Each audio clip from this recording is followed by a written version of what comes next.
Hello, Healing Overflow family. Welcome back to Healing Overflow with Dr. Toy. I'm your host, Dr. Toya Jones.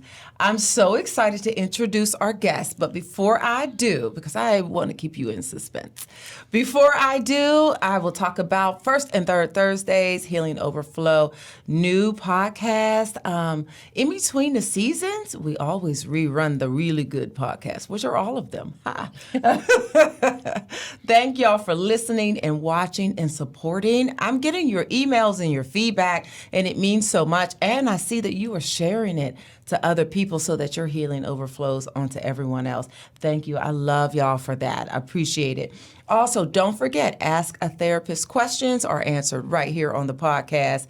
And if they are answered, you get your free Starbucks gift card. I hope you're enjoying them because we've given out quite a few at this point. So email me directly at toyaj@pitt.edu. Aren't you proud of me for remembering my email address? Because I always forget. But I got it right this time. All right.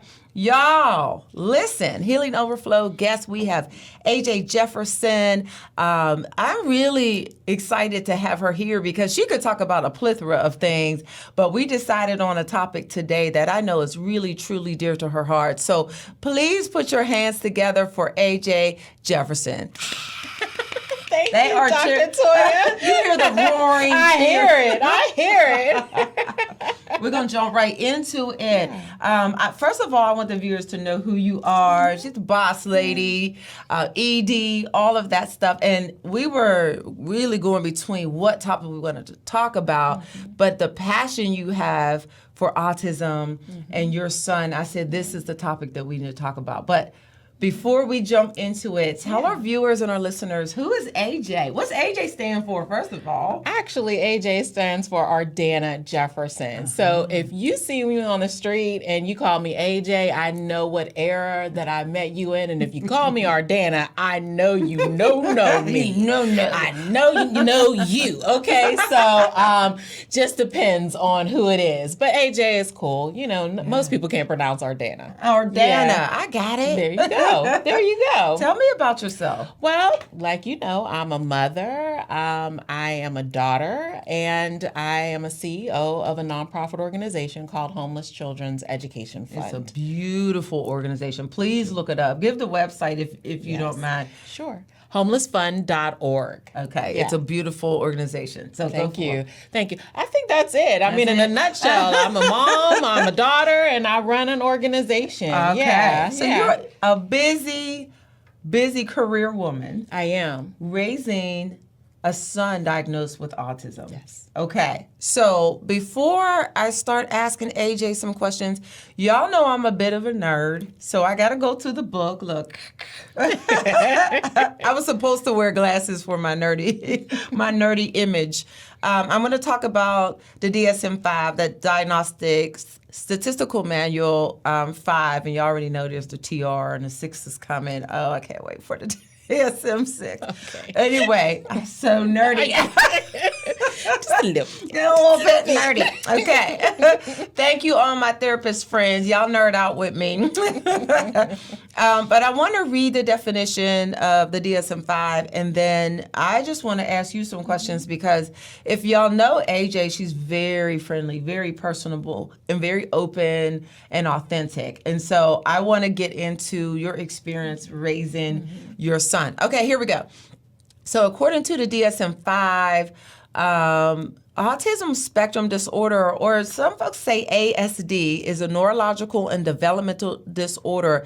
It affects people's interactions with others, their communication, the way they learn and behave. I do not call it a learning disability because it is not. Right. It is the way they learn, and we have to learn how they learn. So that's my little tidbit that I threw in there.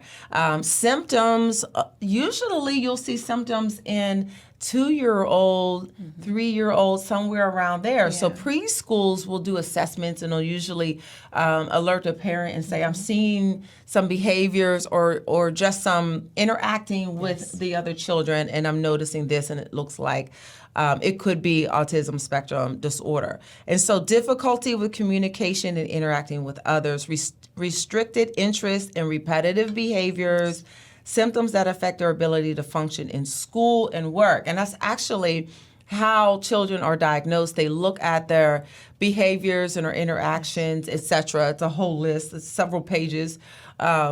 In school, and also the parents have a way that they're diagnosing their children at home using that same screening or checklist.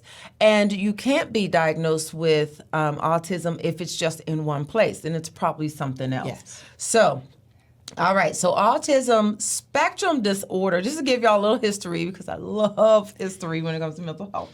Just to give you a little bit of history, in the DSM-4, which came before the DSM-5, there was Asperger's. And so there were different diagnoses that sound like autism. DSM-5 said, let's put it all together and make it a spectrum disorder.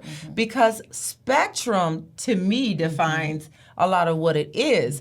There are different variations, different symptoms, and different responses that each child has. It's not a cookie cutter, y'all. They're not all the same. So that's why I want to now turn to AJ and say, what symptoms did you see? Do you call them symptoms? Yeah, I call them symptoms or signs, signals that Caleb learned a little differently. Yeah, I'm going to call him Caleb. It's not going to be my son. His name is Caleb Jefferson, and I'm so very proud of him. But when he was a little guy, I saw things that made me question, right? So you talk about it really shows up when they're in elementary school or maybe in some sort of pre-K. And I get that. But when he was in the process of, so he needed to learn how to walk. First, you need to roll over, then you need to crawl, then you need to walk. All of that was delayed. Now, Caleb was a preemie, but, I had him, at like 7.5 months. Almost 8. He was 4 pounds, 4 ounces. Little. There was a lot of support that needed to happen medically for me to be able to take him home. So when he was delayed in rolling over, when he was delayed in crawling and walking, I just attributed it to the fact that he was premature, right? And, but, a parent, a mama, is like, okay, let's see where this is going. And he eventually rolled over, he eventually crawled, he eventually walked. A wonderful mother told me how to get him to walk, and I appreciate that because I was a young mom. I wasn't young. Let me back that up. I was not young, but Caleb was my first child, my only child, and I didn't know what to expect. So I needed to be able to have that wisdom around me. But when he was going to daycare, and then preschool, that person, that teacher, who was more like family, pulled me aside one day and said, hey, I'm not sure what this is, but Caleb is not progressing like the other students are. She was like, I don't want to alarm you, but he's not progressing. And I said, oh, you know what? It's just because he was premature. You know what I mean? Because I didn't want to face any other thing. No mom does. So did they call it pervasive developmental disorder? Did anyone ever say that? I've never heard that term, Dr. Because Toya. that's another DSM-4 term, but interesting. So shout out to the teacher or the person that said that. Yes. But that is such a real reaction that you have as a mother. You don't want to be like, well, something's wrong with my kid. I'm putting it in quotes because there's nothing wrong with Caleb. All right. Or any child. So tell us more. Like, so you're basically he's a preemie. He's a preemie. And he was still developing, right? And the one thing about Caleb, he's a black and white thinker. So things like math and science and things of that nature come very easy for him. Okay. So even though there were some developmental delays when he got into actual school, it wasn't until about the 2nd or 3rd grade that the principal of this school, he went to a private Catholic school, the principal came to me and said, Miss Jefferson, I want you to get Caleb tested because there are some things that he should be progressing in that he's not, and he's not able to stay, keep up the pace with the classroom. Ooh. And I pushed back. Of course. And I said, well, I just said I can work through this. The one thing you said when you introduced me, I'm a hard worker. Mm-hmm. So I'm like, okay, there's a challenge. Mm-hmm. We're just going to work through this. I'm going to take my baby home. We're going to work on whatever it is that the teachers and the principal felt like he was lagging behind in. Right. And that masked it for a while, but I had to come to the realization that there was some developmental challenges. So I had to research doctors, psychiatrists, to actually do a full diagnostic on Caleb. And I remember the day, and I might tear up, Dr. Toya. It's okay. I remember the day that the doctor called us and confirmed our fears. And at the time I was married, confirmed our fears. And the fear was that Caleb has autism. He was on the spectrum. Yeah. And at that time, I guess the DSM-5 was out because the doctor said I would diagnose this as Asperger's syndrome, but there is no more Asperger's syndrome, so he's on the spectrum. And I said, oh my goodness. And I literally remember this. I turned to the wall, I hit the wall, and I fell down on the ground. Oh my. Because as a parent, you have this thing in your head. I'm sorry, I'm crying. It's okay. You have this thing in your head and you're like, I didn't take my prenatal vitamins. I wasn't healthy enough when I was carrying my child. What did I do wrong now that it's affecting him? Sure. My husband had the guilt. Like, oh my goodness, I'm disciplining him like he was a traditional learner. I'm sorry. I'm These like, are my things that tissues are happen way when you over talk. there. It's okay. It's okay, girl. You just made me drive the tears. This is your baby. Like, It is. You're gonna feel this way. 19 years later, he's still my baby. Yeah. But we suffered through the guilt of it. For sure. Like, what didn't we do? And it's affecting Caleb. But the best thing in the world was to discover that he had autism and he was on the spectrum, because now we know how to help him. Yeah. So, okay. Let me ask this because, in particular, Healing Overflow family, the African American community and people of color, we do not like labels. No. We're like, don't put that on my baby. We're not speaking and claiming that. And we don't trust medical people, psychiatrists, and things like that because of the history. Y'all know why. Yes. And so when you're hit with something that hard with a lot of stigma. And when I first heard about autism, I wasn't a therapist yet because I watched Rain Man. Y'all remember that really old movie? I remember that. What was it? Dustin Hoffman. Right, Dustin Hoffman and Tom Cruise. And I loved the movie.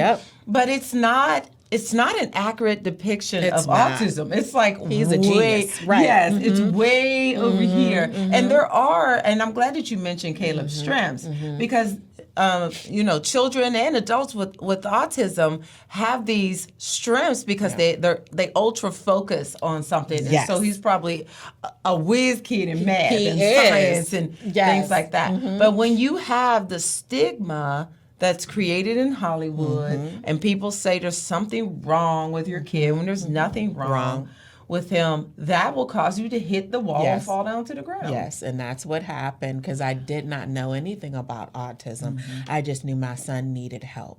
So we finally had a name for what it is that we were seeing and experiencing. And so I, was able to, because of, just being a workaholic, I was able to hire a specialist to help me navigate the system in Florida. Florida isn't the best. We lived in Florida. It's not the best educational system, and it's not the best in regards to social services and supportive services. So I hired an expert to help me navigate all of that. And so the first thing we had to do is find a better school for Caleb, and we had to put him in a public school environment because, again, they needed to evaluate him. They weren't just going to take the psychiatrist's diagnosis for some reason. They needed to evaluate him in the school system.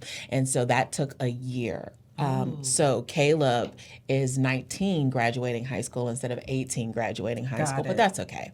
Absolutely. So it took a year being in public school and going through all of the rigors of being diagnosed by the public school system. And then an angel came to the family. And because of the expert that I hired, she found out about a school that was being opened for children that were high functioning autistic. And so we enrolled Caleb in that school. And for 2 years, he just blossomed under that support. Like it was a classroom of 2 teachers and 5 students. Like that is a blessing. You got attention, care, hands-on. And expert care, you know, and it was just a blessing to be able to walk through that. But also, I had to learn some things. I had to challenge myself and learn more about autism and be willing to allow him to be who he is.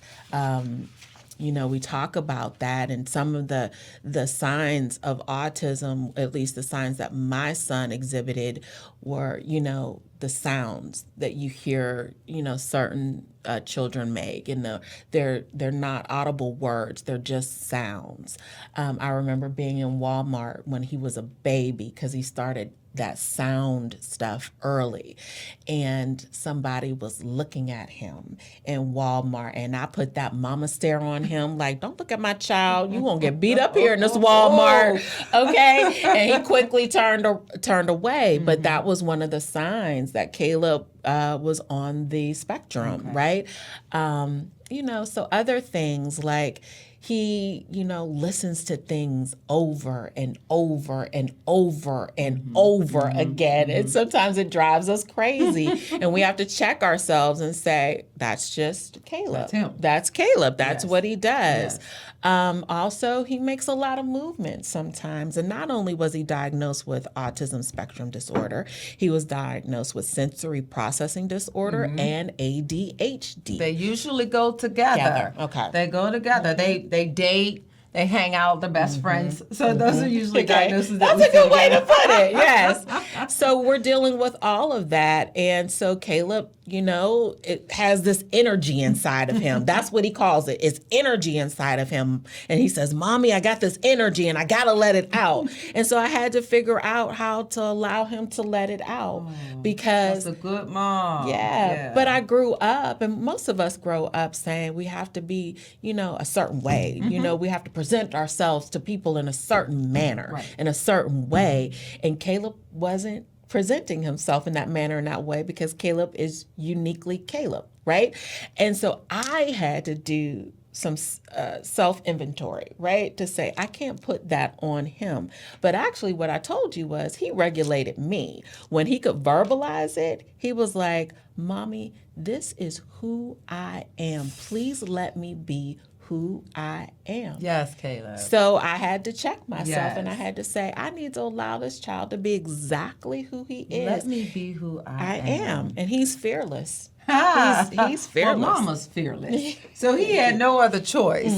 So you mentioned some symptoms, and I'm just gonna read again from DSM-5, y'all, to fill it in. And this is why I said that it's autism spectrum, because as you will notice, AJ didn't say the whole entire list because Caleb didn't have all of those symptoms. And so for those, you know, my therapist friends, my social work students, and therapy students, you have to make sure that when you're diagnosing that these children have their individual diagnosis, not let me just swirl it all in here, or let me just guess and oh, they probably have this. No, they all have their own distinct patterns, behaviors, and diagnosis. So here we go. Eye contact. A lot of times you'll see kids will turn away, or they're not able to look at you in your eyes. As you see AJ and I are talking, looking right in the eyes, you'll see a child or an adult with autism, or a teen too, you know, look away or look down, and it's hard for them to keep that eye contact. And that reciprocal type of conversation, of back and forth, like, how was your day today? Psh, nothing. Or fine, and that's it. Being able to say, well, ask me how my day was. So there's a lot of coaching There's a lot of groups that children can be put in, groups with other children so they learn how to talk back and forth and talk on the phone. So they'll fake talking on the phone or something like that to learn that type of conversation and eye contact for certain seconds, looking away. There's all kind of coping tricks, and I can't wait to get into some things you did. AJ is a huge advocate for her son, and so getting them in the right environment is key, okay? Because they'll thrive in a right environment. When it's not the right environment, they'll feel sucked in and they're not able to be themselves. Sharing interest. So infrequently sharing interest, emotion, or enjoyment of objects or activities. I talked about conversation, often talking at length about some favorite thing, just going on, and they can see the other person's not interested or not speaking back. But autism, the very definition of autism is just not being aware of the people around you and things around you. And so a lot of things are inside and you're having this conversation with themselves. Displaying facial expressions, movements, and gestures. And it could be repetitive gestures or facial expressions that don't match with what they are saying. Having trouble understanding the other person's point of view, and that's what you were talking about. Sensory and not understanding language or how someone's saying something. The clues, they didn't get a clue, such and such, get a hint. Well, people on a spectrum don't get the clue and the hint. Difficulties adjusting behaviors to social situations. And so you might often say, like, look what everyone else is doing and try to mimic that. They can understand that more than I'm just looking myself and doing it myself. Difficulty sharing an imaginative play. So this is a lot of times why they will see it in that 2 and 3 year old, because that is around the time where kids are dressing up and using their imagination. But a kid on the spectrum might do the same routine and play with the same blocks. Making friends is difficult a lot of times for kids and teens on the spectrum. Repeating certain behaviors, that's what you talk about. Caleb had. Having lasting intense interest in specific topics. That's our Caleb.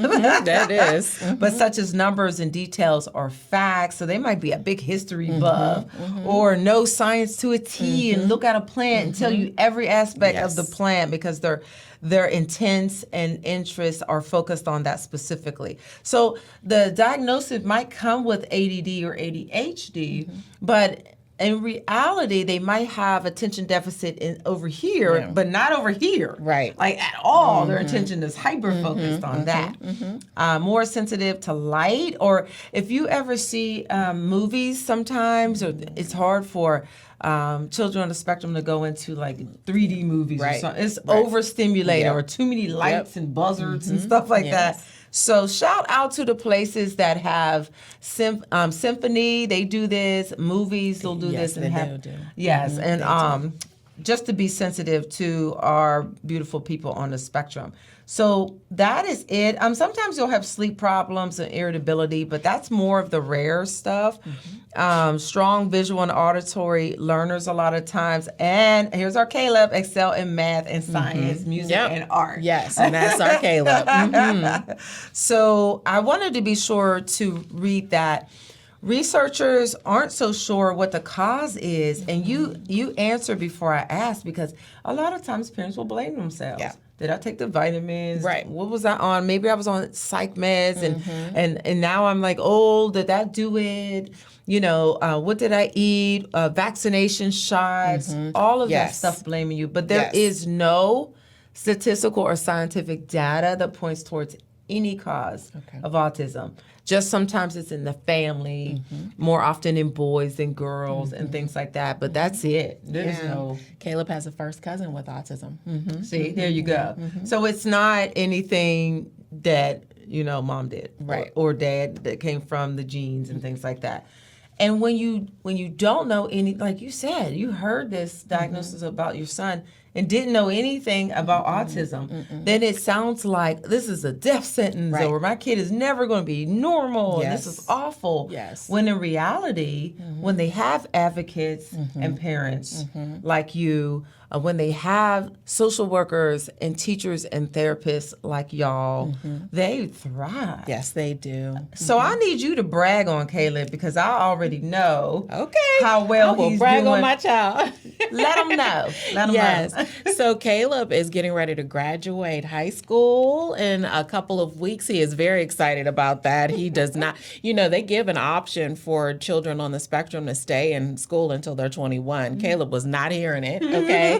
So he's graduating. He is going to the prom in a couple of weeks. He actually found a prom date. He found his own Yes, date. yes. So you talked about my goodness. socializing and the fact that it's limited for children with autism, people with autism. They don't have the ability to carry a conversation all the way through. So socializing is very surface level. But he got in his mind that he needed to have a date for the prom. And my son is so determined, he found himself a prom date, love it. right? And he came home and he said, Mommy, I have a prom date. And I was like, oh, what? And so I'm kicking into gear like, okay, we got to make sure everything is okay. And he's a handsome young man, so that wasn't a problem at all. Yes. And he said, I'm going to purpose my brain to do this. Yes. That's beyond impressive to Isn't me. it? Like, I was like blown away. First minute, I was blown away. I gave him a high five. Then I was like, oh my goodness, who is this woman? What is going on? You know what I mean? But it's all good. So he's graduating high school. High honor roll student. Only gets honor A's, right? Only gets A's. Of course, we have accommodations set up for him. And of course, I advocated to have a paraprofessional with him, coming into a new school district. Okay, Caleb started in Florida. We moved to New York, upper New York State. And then we moved back to Pennsylvania. And I advocated to have a paraprofessional with Caleb when he came to Pennsylvania, just because I don't know Pennsylvania. I spent 21 years away from Pennsylvania, and all I know is that when we went to the school, unfortunately, this school district, there is a metal detector when you walk through. So the perception is, and it's not necessarily reality, I'm coming from Mayberry and I'm coming in here and I'm like, okay, I need somebody to make sure that my son knows where to go, knows the bridge of communication between teacher and student and all of that other stuff. So advocated, got him a paraprofessional that goes with him to classes all of the time, but make sure that there's a bridge of understanding. It's not that the person is doing his work or anything. He just needs to make sure Caleb understands his work so he can do his work. And, another sign is that people with autism aren't the most organized, right? And so, making sure that he knows the classrooms, knows the time, keeps his homework organized and things like that so he can be a successful student. So he's an A+ student. He's graduating with high honors. Congratulations. And we are going to be sending him to college, the Commonwealth Technical Institute in Johnstown, Pennsylvania. And I'm very excited about it. Caleb is not. But I am very excited because I think Caleb thought, I'm graduating high school. I'm just going to be Caleb now. No, sir, we go to college. No, sir, we go to college in this family. Yes. So we're going to college. Yeah. I'm in awe. I'm so impressed. And I'm so proud of what you've done to make sure your son lived to his fullest potential. A+. Yeah. Okay. Come on. High honor roll. All that. Do a little shake. Yes. She said, well, you Yes. it. And I love what you use advocate quite a bit. What if there's parents out there, and I know there's parents out there that they're like, I don't know to do that. Or what's a paraprofessional? What do they do? And how much is that? And so can you give some advice to folks, like what is free, what you can get through services, what do you need they have money for, like navigating that whole system. Many people don't know you go to a psychiatrist and you get an evaluation. Second opinion is always okay, but like give some tips, some advice, to parents. Well, again, the one thing I have to say, and this is me embedded, God charted the pathway, right? So when we went to New York State, I sat down with his teachers and administrators, and we created the IEP. It wasn't his first IEP, but in New York State, the education system is so good. They sat down and they went through all of these different opportunities to support Caleb, because in New York State, they don't have a specialized school specifically for students that are on the spectrum. They want the students to integrate into traditional school system, in the traditional schools. And so revised the IEP that, Caleb was going to be in a traditional school setting with these accommodations and so forth and so on.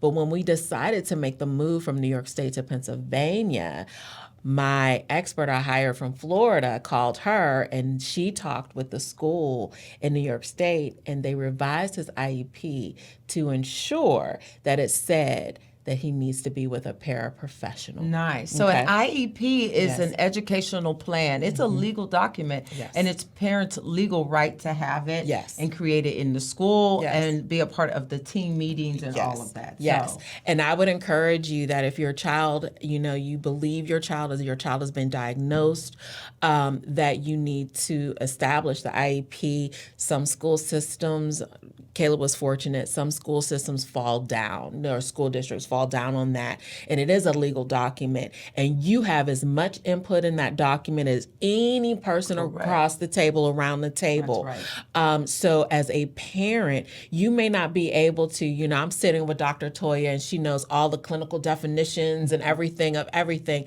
and I've been living with autism for 19 years with my son. I don't know the definitions. I don't know all the terms. I know who Caleb is. That's right. Right? And even though I may not be able to clearly communicate, articulate the term, the definition, or what have you, I know my child, and I'm going to speak in clear, plain language that this is what my child needs in order to be successful. And I was never afraid to do that, because you are your child's best advocate. You can hire, you can ask, you can get other people involved, but you know your child the best. That's right. You are your child's advocate, and you need to stay on the school to make sure that they do right by your child. Yeah. Parents are the expert of their children. Yes. Yes. Point blank and period. PhD. Yes. You don't have to know all the technical terms. You can say, this is what my kid needs. Yes. That was a gold nugget dropped right in front of y'all. Y'all better pick that up. Yeah, that is really encouraging. Yes. We have students. Shout out to University of Pittsburgh and other students all over the city and all over the country, because this reaches all over. So thank y'all for watching, even in Nairobi. Oh, my. Yes, Uganda. Thank y'all for watching. What advice would you give to those students who are working with children diagnosed with autism? And notice how we put the person first when we talk about diagnosis. That's my first tip. As your professor out there, you put the child first, you put so it's always person first, diagnosis second. What advice or what tip would you give students working with folks on the spectrum?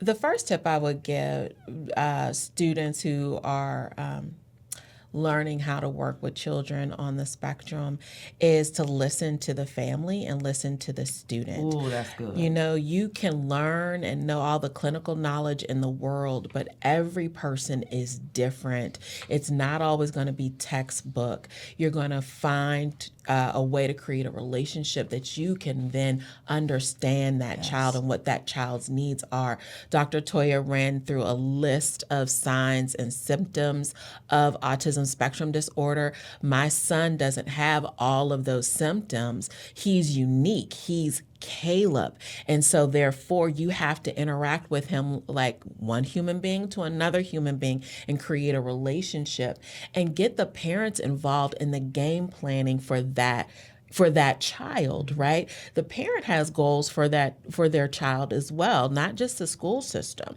So they have to be, the parent's voice has to be heard in this process, but also be open to the parent, because the parent needs you. You do have the clinical knowledge. You do have the education. The parent needs you not only to help them process, but to help them advocate, right? And put the knowledge inside of them that they need. Okay. I'm like Dr. Toya. Like, when I get an idea, I just go for the idea. I don't care if I don't know all the information, but I say to any parent, when you have an idea or a vision or a goal for your child, go for that. And don't be ashamed, and don't, retreat and back off to that. You tell that professional exactly what you want your child to accomplish. Yeah. And that's what I would say for any clinical staff person. Just learn the child. Learn the child and listen and understand. That was some more gold nuggets. Y'all get y'all buckets and shovels. Like, that was good. Listen to the parent, because the parent, first of all, the parent's going to come with emotion and passion about their kid. Now, I can be all like, I'm Dr. Toya Jones, but then don't mess with my children now. I mean, you go fool around and get something else. There you go. You quit playing with me. Yeah, I'll drop into that mode in a second. And I'm Mama Bear, AJ Mama Bear. We don't play that. And when you get such a diagnosis, it can feel devastating. For one, because you don't know how to navigate the system. You don't know what this diagnosis is. And so as a therapist or as a student, you have to be patient and listen and be empathic and caring and gentle onset. Especially if you say, I saw these different behaviors. Say exactly what you saw and what you heard. And then allow the parent to be angry, denial, all of that. Allow that. And then gently approach it at another time, or gently support them in whatever decision they're making and reintroduce them to it. Because it takes a while. It does. And you don't blame the parent. Oh, the parent need to get them some early intervention. I can't believe they're not even going to do nothing today. That's not what they need. They need your support. They need your care. They need your love. A lot of times in a profession, we don't talk about loving people, but we do. We love our clients. We love our parents. We love the people we work with, and it's okay. Toss the textbook out when it comes to that. I know I'm a professor. I'm sorry, but you toss it out when it comes to saying or acting and showing the people that you work with that I do care about you and I do love you. And when I do that, or when you do that, they're going to open up and they're going to trust you. Yes. No matter what complexion you are, when a person of color hears that, they'll say, oh, this is Renee. This is Talia. This is, okay, I trust them. I know that they have the best interest for me and my child. Yes. So that's what it takes. Yes. This, I told y'all. Didn't I tell y'all how good this was going to be? This was fantastic. You were the perfect guest that I knew you would be. Thank and you. I'm just so impressed and so proud of all that you accomplish, all that you do. But that mom hat that you wear, oh my goodness. I love it. And you do it well, and you wear it well. Thank you, AJ. Thank you for coming to Healing Overflow with Dr. Toy. That's me, y'all. That is the end of our episode. I hope you learned a lot. I hope that all of the information that our guest AJ gave to you, all that I was able to share was helpful to you in the healing process. If you know someone that could benefit from the information on this podcast, you better share it. Don't keep those jewels. I told y'all them gold nuggets. Don't stuff them in your pocket. Share them with everyone else and allow the healing to overflow onto them. Until next time, thank you again, AJ. You. I appreciate you. Thank you all for listening and for watching Healing Overflow Social Work Podcast with Dr. Toy. See y'all later.